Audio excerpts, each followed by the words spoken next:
আসসালামু আলাইকুম। আজকে ফেসবুক খুলে জংলি রিভিউটা দেখলাম। এত ভালো লেগেছে, চিন্তাই করা যায় না।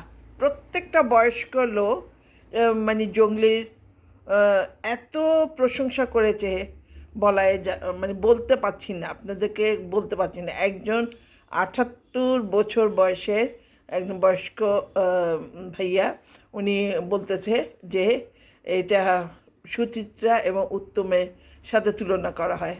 আমি কিন্তু সুচিত্রা উত্তমের সাথে তুলনা করছি না, আমি করছি রাজ্জাক, কবরী এবং শাবনাম নাদিমের সাথে।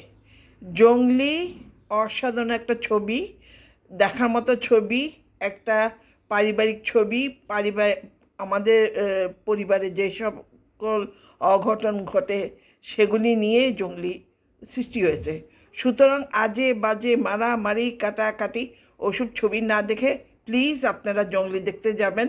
শুভকামনা রইল সিয়ামের প্রতি, শুভকামনা রইল বুবলির প্রতি। দোনোজনে শিক্ষিত, তাদের ব্যবহার যেমন মার্জিত, তারা অনেক ভালো একটা ফ্যামিলি থেকে বিলং করে।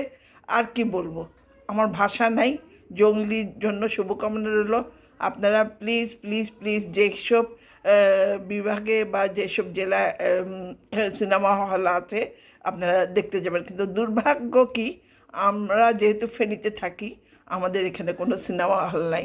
যাই হোক, তবুও শুভকামনা জানাচ্ছি জংলির প্রতি। ধন্যবাদ।